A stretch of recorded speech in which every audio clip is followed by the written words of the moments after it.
Okay, James chapter 3. James chapter 3 carries on from James chapter 2, where James chapter 2 ends with the comparison of faith needs to be accompanied by works or something that you do that can actually visualize or see the faith that you have. Otherwise, James is saying that faith is actually dead. Dead means like a person who is dead that has no action. And so that you need to understand that it's a very Hebrew representation of abstract things. So we have seen that abstract concepts are explained or demonstrated in very concrete terms that can be seen, touched, and feel. And so at the end of chapter 2, we saw that faith has to be seen. If faith cannot be seen, then James is saying that that is not faith, or it's a dead faith, if you want to say that. And so he proposes that, and he emphasizes on that. Coming into chapter 3 shows us a couple of other Hebrew thoughts. Number one, about teachers.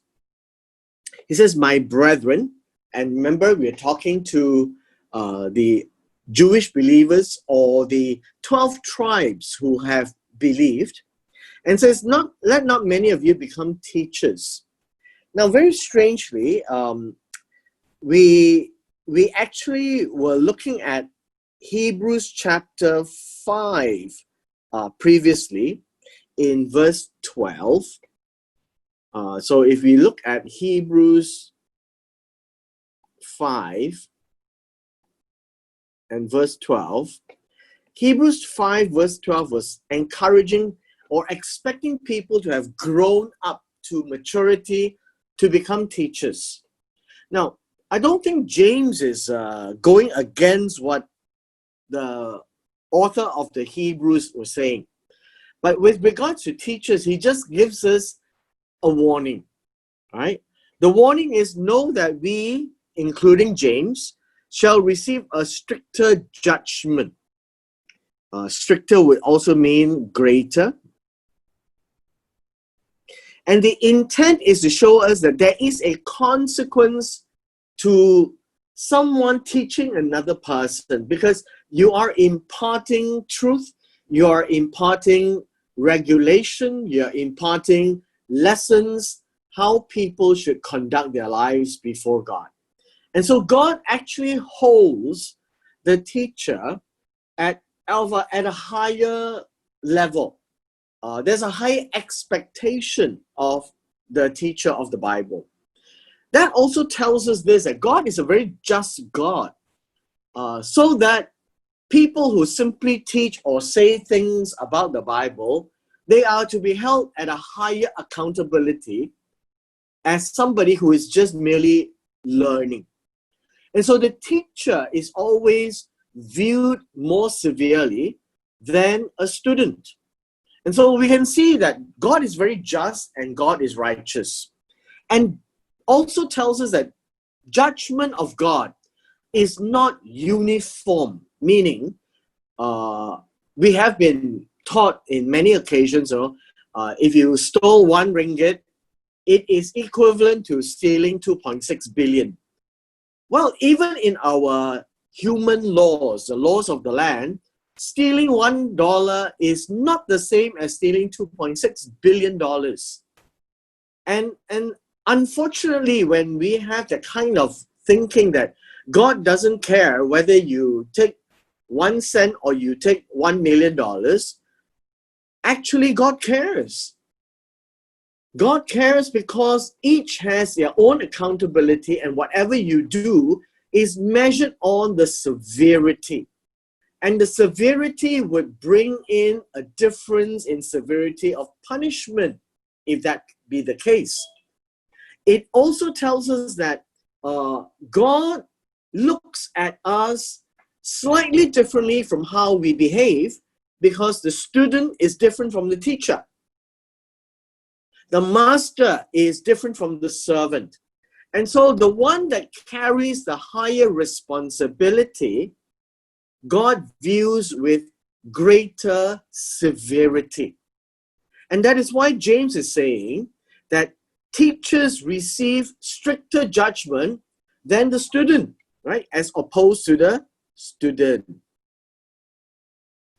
The idea is to tell us that whatever we may do, God is just. Okay, that's verse 1. So moving to verse 2, he says, we all stumble, and the word stumble is to trip, fall over, that you kick something, you fall over. And James is saying we do make mistakes in many areas of life. Now, these are not intentional, that it's not about going against God or defying God. We're talking about unintentional mistakes. That sometimes we're not careful, we trip. And so he says, if anyone does not stumble in the word, if you do not trip over in word would be in the teaching of the word, or even in the speech itself. And that in itself tells us that, can anyone not stumble in word? And the answer is yes. The answer is yes. And James says he is a perfect man. Perfect means complete. Right? He's mature, he's complete, he's able to handle himself. And so being perfect is actually a good thing, and it's a real thing. Now, I know we have always been told, oh, you cannot be perfect. But this, if you look at the context here, can somebody know the Word of God well enough to be very careful in what he says and what he teaches and what he performs or do things? And the answer is yes.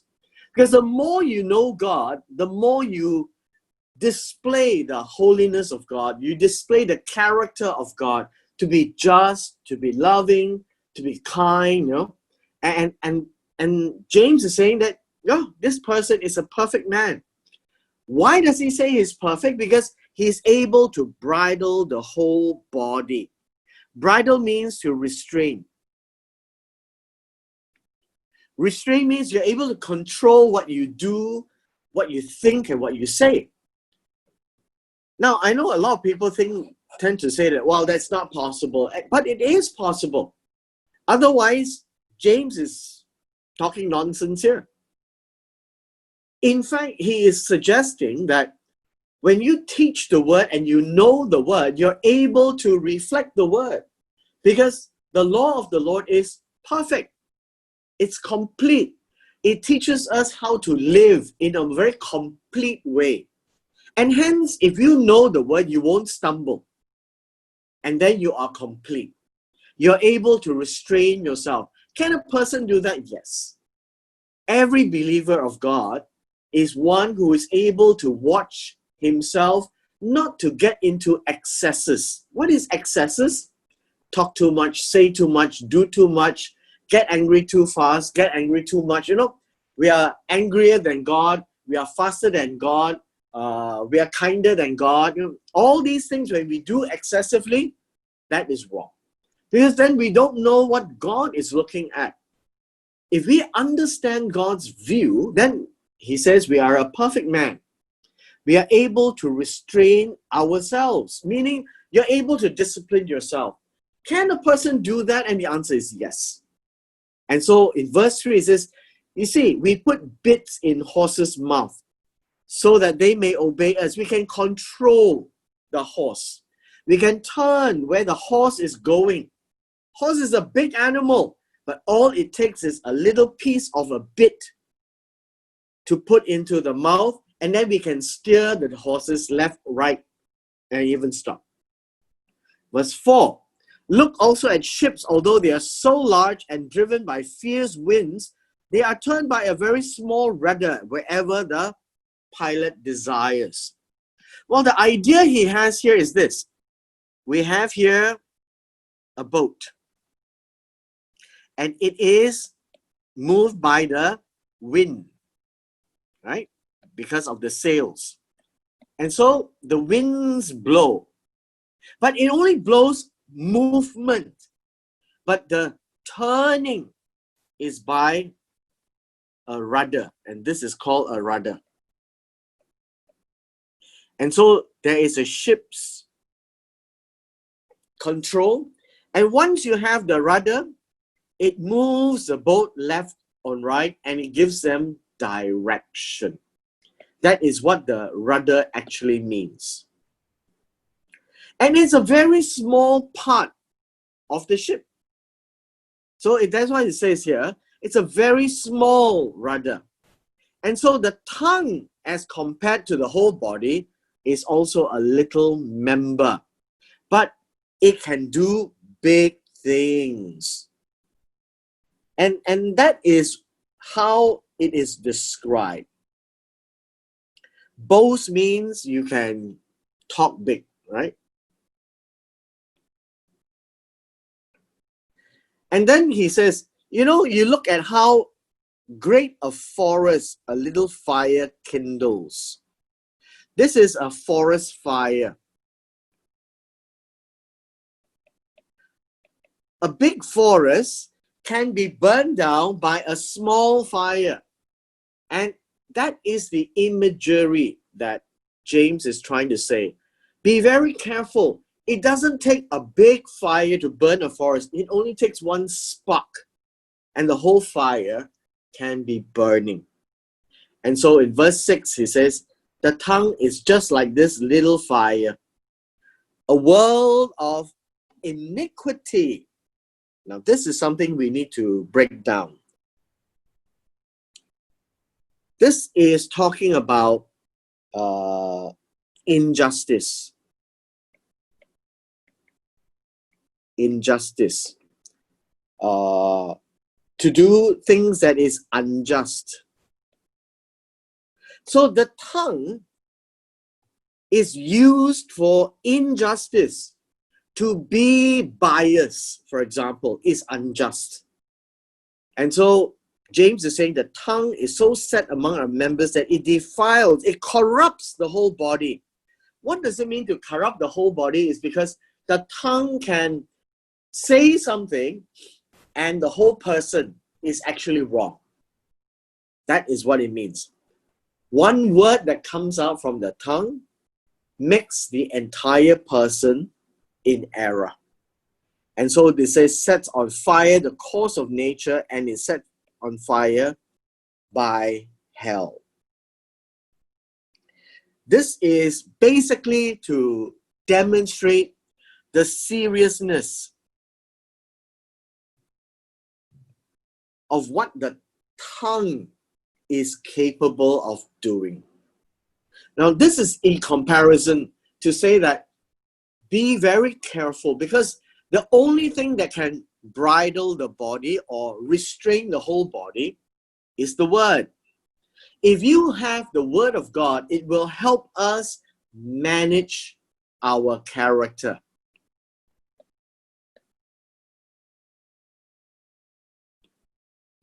Now in verse 7, it says, for every kind of beast and bird or reptile of the sea, he is tamed. This is domestication. Domestication. And has been tamed by mankind. But no man can tame the tongue. Now this is a continuation of the emphasis of how serious the tongue can be. This tongue, though small compared to the whole body, can be unruly evil. Verse 8, right? It means that it cannot be restrained, it is unrestrained. The tongue can be wild. It can go and do things and say things that is not right. That is what it means, right? It is full of poison. And so, if you understand, words are poisonous. Not in the literal kind, but in the abstract kind, right? And it will hurt and it can kill. And this is what James is saying. The things that comes out from the mouth is very dangerous. And so it is always better to watch what you say and not say anything rather than say and regret. Because after you say it, you can't take it back. The Chinese have a saying, right? 一言逃出四馬難追. And it's a saying that says that once a word comes out, the four horses from the four corners of the earth cannot pull it back. James says that we bless our God and Father with it. So on a Sunday, we can sing praises and praise God and thank God, but with the same tongue, we can curse men who has been made in the image of God. Now you can see that this is a very Hebrew discussion, because only in a Hebrew discussion tells us that men are equal before God. Men are made in the image of God. Men are not animals. And so with the same tongue, we bless God and we curse man who is like us, made in his image. That's a problem. So out of the same mouth proceeds blessing and cursing. Is that possible? Can the same mouth say good things and bad things at the same time? Of course, in an experiential way, yes, you can see that happening. But look at what James is trying to come to a conclusion. My brethren, my fellow Israelites, these things ought not to be so. It should not be like that. It should not be like that. Verse 11, does a spring send forth fresh water and bitter from the same opening? That means that if there is a spring, and now spring in Israel is very important. The promised land, God has promised water that's coming from heaven, from the hills and from the ground. And as a ground, as a spring, where water comes out, it is usually good water, fresh water. But there were times when the Israelites were traveling in the wilderness and they had bitter water. And that was at a place called Marah. Now, it will either be bitter or it will be sweet, fresh. You cannot have both. And that is what it's saying. Can a mouth be always or sometimes good, sometimes bad? And so if a spring comes out with bitter water, you can forget about good water, fresh water. If the mouth is cursing, you can ignore all the blessing because it means nothing. Verse 12, can a fig tree bear olives or grapevine bear figs? And the idea is no. Every kind bears its own kind. If you are already spewing out curses, then blessings mean nothing. If the spring is bringing out bitter water, fresh water means nothing. So no spring yields both salt water and fresh water. It can only be one, and it is always referred to as the bad side of it. The more demonstrative or the more intense in character, that would be the dominant trait. And so blessing and cursing, the dominant would be curse. Fresh water and bitter water, bitter, right? Salt water and fresh water, salt. Because purity, once contaminated, is contaminated. It doesn't matter, right? So when James is not arguing on definitions, but he is telling very simply that what comes out of a mouth is very important. Manage the tongue. It can destroy. It's like poison. It is not to be used against fellow men. It is used for good, and it is not used for evil. Now, in our last section here,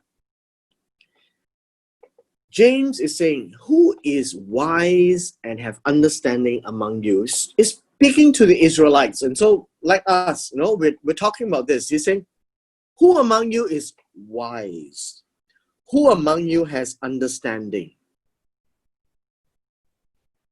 Understanding means to understand what James has said. about the tongue, about the words, about all the illustration and the description? Well, he says, let him show. Now, again, Paul is always arguing about showing. Faith without works,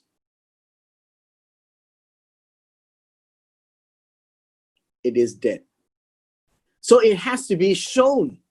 And so James is always on this path. The Hebrew concept of abstract ideas must be concrete.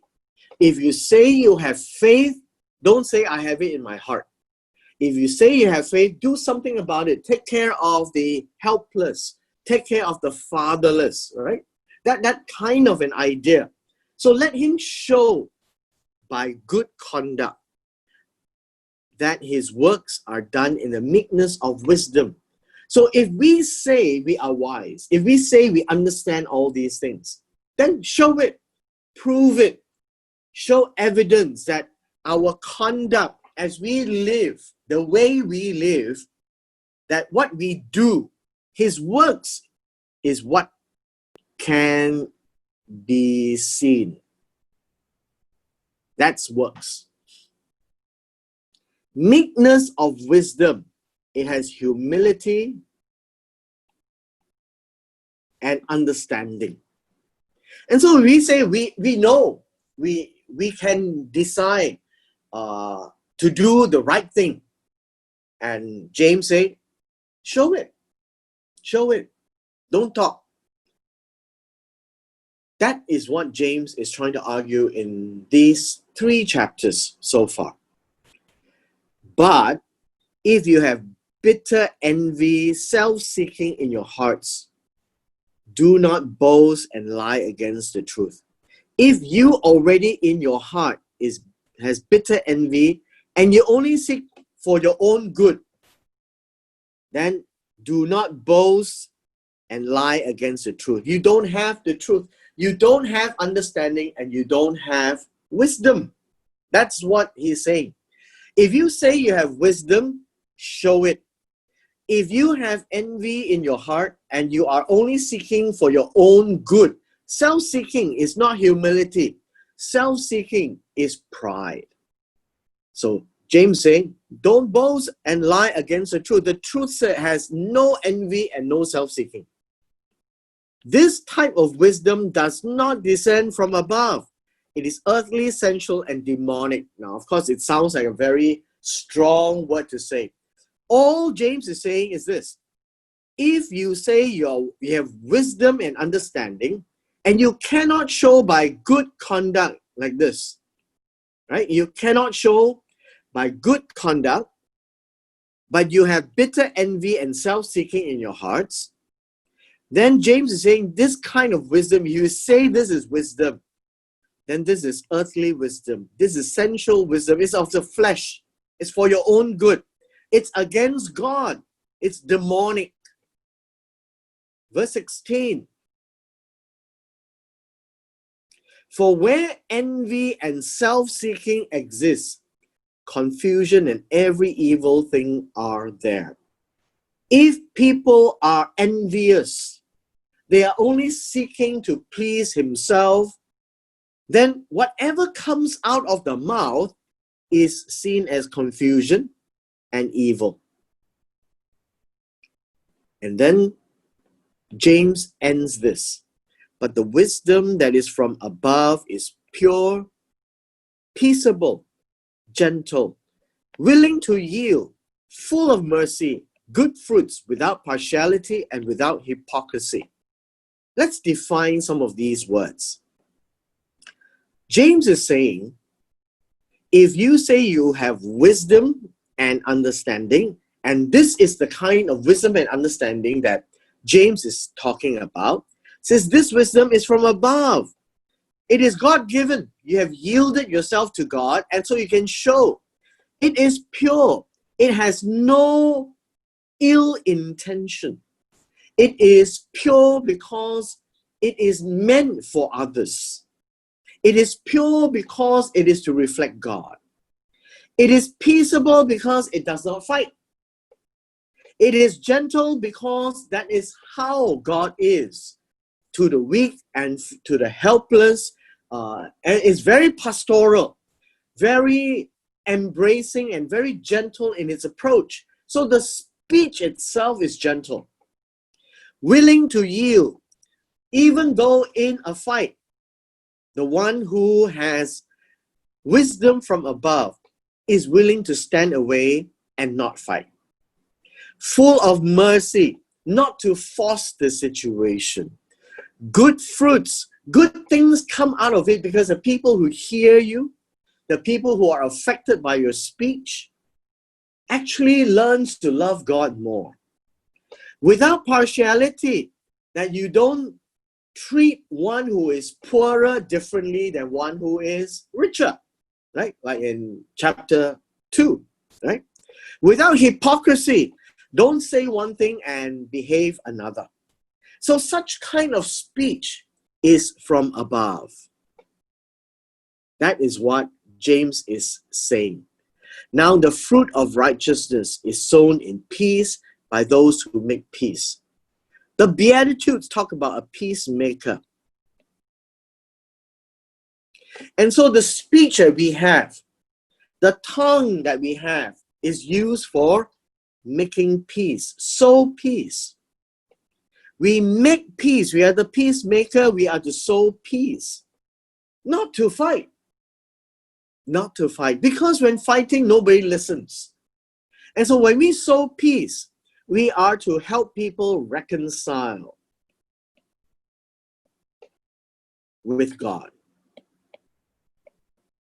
That's what a peacemaker is all about. We help lead people to God. So you can see that James is talking about things that can be seen. Don't talk as fast as you hear. We have 2 ears and 1 mouth. You know, that kind of language that he's using. And so with this, we should be able to understand James mean well for us. But many people who call themselves believers are not able to control their tongue. And sometimes it's because they think they should not, or they think they cannot. And many of this comes from a wrong understanding that, no, I'm born this way, I'm like that. We cannot decide where we are born or how we are born. But we can certainly decide how we live and how we say things. That is a choice. And God will judge us in that manner. And different severity as well. And hence, this is the end of chapter 3 of James. Any questions? Pastor, to be at peace, sometimes you are made to be in such a situation that you did not do any wrong, but you have to, because of peace, you are made to apologize. Is that showing of weakness, or is it the correct way of showing that we are trying to be submissive, trying to be at peace by saying things or by apologizing, even though you are not in the wrong? Okay, apologize for the sake of peace. Right? Yeah. I think this is a valid position. I believe it is a valid position. Why? Is because the stronger needs to bear the weakness of the weak. And by that, it would mean in terms of faith and relationship with God. It's not about strength and muscles and things like that.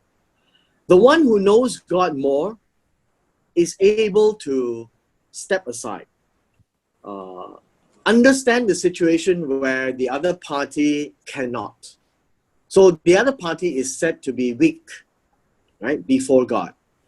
I think apologizing for the sake of peace is very much to keep the peace. And you know the saying that one hand cannot clap. You need two parties to fight. If one party doesn't fight, there is no fight.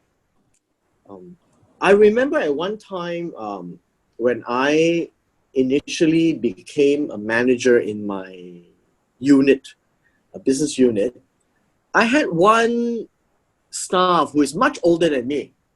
And for some reason, he seems to be against me every time we do something. So one day I brought him aside and in a very quiet floor of the building, just the two of us, and he was wondering what I wanted to tell him. And he's so used to bosses coming and scolding him. And so I was his boss, and I sat him down and I said, look, so-and-so, I want to apologize to you for whatever I have done that I don't know, that I seem to have upset you very much, and it bothers you. And because it bothers you, it bothers me. And so I hope you would forgive me for what I've said and whatever I've said. Right? Tell me about it so that I can correct myself. Actually, what happened was that staff of mine had nothing against me of what I said, but it's just that just don't like it. I also don't know how to explain you. He just doesn't like it because I got promoted and he didn't. And now he has to report to me, and he's been there in the company far longer than I have, maybe 5 to 10 years longer.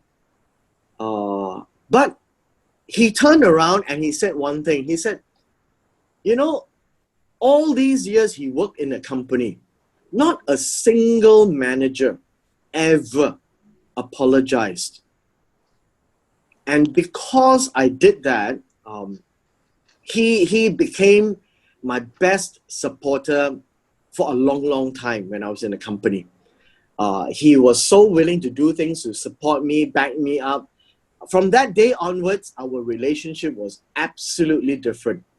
I still don't exactly understand what I upset him about, but I could only guess. But the fact that, yes, I did apologize for the sake of peace, because I cannot work where there is a problem in such a relationship.